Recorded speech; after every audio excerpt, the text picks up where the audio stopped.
नमस्कार दोस्तों, स्वागत करते हैं आप सभी को अपने YouTube चैनल पे। आप यदि इस चैनल पर नए हो तो कृपया इस चैनल को सब्सक्राइब करें, अपने दोस्तों के बीच शेयर करें और यदि आपको पसंद है तो कृपया इसमें कमेंट करके बताएं कि आपको पसंद आया नहीं आया, तो भी आप कमेंट करके बताएं। ठीक है, चलिए शुरू करते हैं। आज क्लास 10th का इकोनॉमिक्स का पहला चैप्टर पढ़ा चुके हैं, विकास।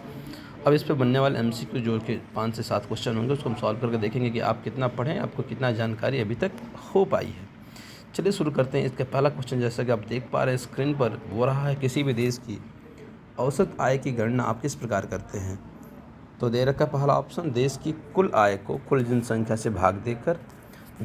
दूसरा ऑप्शन है, जिन व्यक्तियों की वार्षिक आय 1 लाख रुपये उनकी कुल आय को जनसंख्या से गुणा करा के। या तीसरा, गरीबी रेखा से ऊपर के लोगों की कुल आय को कुल जनसंख्या से भाग देकर। या चौथा ऑप्शन, सरकार द्वारा प्राप्त कुल कर की राशि को कुल जनसंख्या से भाग देकर। जैसा कि अपने क्लास में बताया था मैंने कि औसत आय, या जिसे हम पर कैपिटा इनकम या प्रति व्यक्ति आय भी कहते हैं, इसे निकालने का तरीका होता है कि किसी देश की टोटल राष्ट्रीय आय कितनी है, नेशनल इनकम कितना है, उसमें यदि हम उस देश की कुल जनसंख्या से टोटल पॉपुलेशन से डिवाइड करते हैं तो जो रिजल्ट आता है उसे हम कहते हैं औसत आय या प्रति व्यक्ति आय। तो इसका आंसर होना चाहिए सही, देश की कुल आय को उसकी कुल जनसंख्या से भाग देकर। यदि ये हमारा आंसर सही होगा तो इस पर प्रेस करने पर, क्लिक करने पर हमारा ग्रीन हो जाएगा। देखते हैं आंसर क्या हो रहा है। चलिए देखते हैं, आंसर हमारा सही दिख रहा है। अगला प्रश्न बढ़ते हैं। अगला प्रश्न दे रखा है कि निम्न में से किस राज्यों में शिशु मृत्यु दर सबसे कम है। तो जैसा कि आप जानते हैं कि महाराष्ट्र, पश्चिम बंगाल, केरल, तमिलनाडु। केरल में जो हमारा है शिशु मृत्यु दर सबसे कम था। केरल में शिशु मृत्यु दर सबसे कम था, 1000 में केवल और केवल 10 दिखा रखा। तो इसका आंसर होना चाहिए केरल, सही आंसर होना चाहिए। क्लिक करते हैं और ये भी आंसर हमारा हो गया सही। अगला है हमारा, वैश्विक स्तर पर मानव विकास रिपोर्ट का प्रकाशन किस संस्था के द्वारा किया जाता है। तो इसका आंसर आप जानते हो कि UNDP, विश्व बैंक, अंतर्राष्ट्रीय मौद्रिक कोष, विश्व व्यापार संगठन। तो मैंने बताया था कि इसको कहते हैं मानव विकास रिपोर्ट या HDR, ह्यूमन डेवलपमेंट रिपोर्ट। इसे पब्लिश करने का काम करते हैं, संस्था का नाम है UNDP, United Nations Development Programme, या हिंदी में संयुक्त राष्ट्र विकास कार्यक्रम। इसका आंसर होना चाहिए सही, UNDP। चेक करते हैं और यह हमारा करेक्ट आंसर। अगला क्वेश्चन पकड़ते हैं। विभिन्न देशों के संदर्भ में मानव विकास रिपोर्ट में उनका स्थान या रैंकिंग किस या किन आधार पर तय किया जाता है।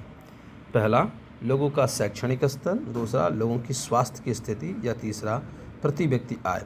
अब देखते हैं।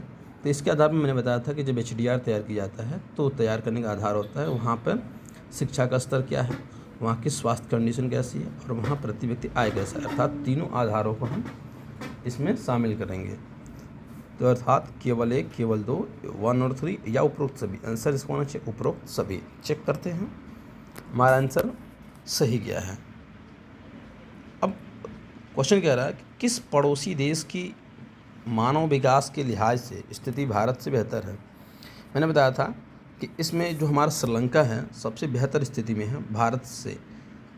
नेपाल, म्यांमार, बांग्लादेश ये थोड़ा सा पीछे हैं, लेकिन मानव विकास के लिहाज से जो आंकड़ा दे रखा था वो था 76वें नंबर पर था अपना श्रीलंका, और भारत जो था 131वें नंबर पर आ रहा था, 130, 131 इस आधार पर। अर्थात श्रीलंका की स्थिति भारत से बेहतर है। जिसका आंसर होना चाहिए था सही ये। जैसा देख रहे हैं ग्रीन हो जा रहा है, आंसर सही है। अगला क्वेश्चन पकड़ेंगे, किसी देश की आर्थिक समृद्धि का सबसे उपयुक्त मापदंड क्या है।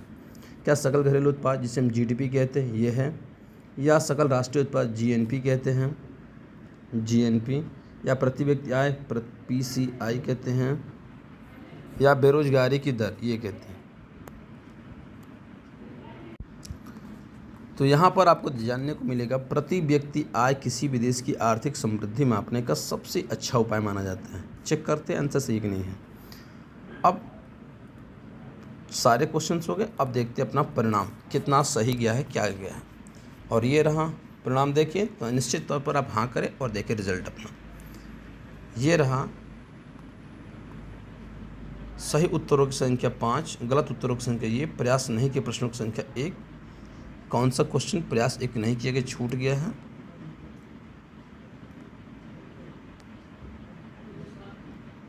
एक बार देख लीजिए कोई क्वेश्चन छूट गया क्या। अब तेजी से आंसर बजर करते हैं। पहला आंसर सही है, आगे बढ़ते हैं। इसमें केरल सही है, इसमें यूएनडीपी होना चाहिए सही, इसमें उपरोक्त सभी होना चाहिए, श्रीलंका सही होना चाहिए, प्रति व्यक्ति आय सही होना चाहिए, each and every question is right. परिणाम देखें, सही है। सही उत्तर की संख्या 6, गलत उत्तर की संख्या ये, अर्थात हमारा सारा आंसर सही गया है।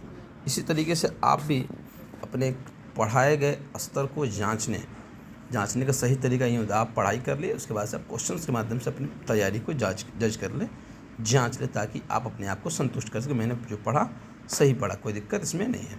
तो आशा करते हैं कि आप लोगों को हमारे द्वारा पढ़ाए गए कंटेंट सब्जेक्ट के अच्छे लग रहे होंगे। आप इसका भरपूर इस्तेमाल करें, अपने दोस्तों में शेयर करें, क्योंकि यही एक ऐसी विधा है, ज्ञान है, जिससे बांटने से बढ़ता है, रखने से घटने लगता है, कम हो जाता है।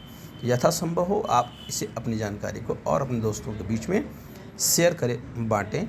और यदि आपको मेरा पढ़ाया गया कंटेंट अच्छा लगता हो तो इसे सब्सक्राइब करके हमारा मनोभाव और बढ़ाइए, हमारा उत्साह बढ़ाइए। ठीक है, चलिए मिलते हैं अगले वीडियो में, तब तक के लिए बहुत बहुत धन्यवाद।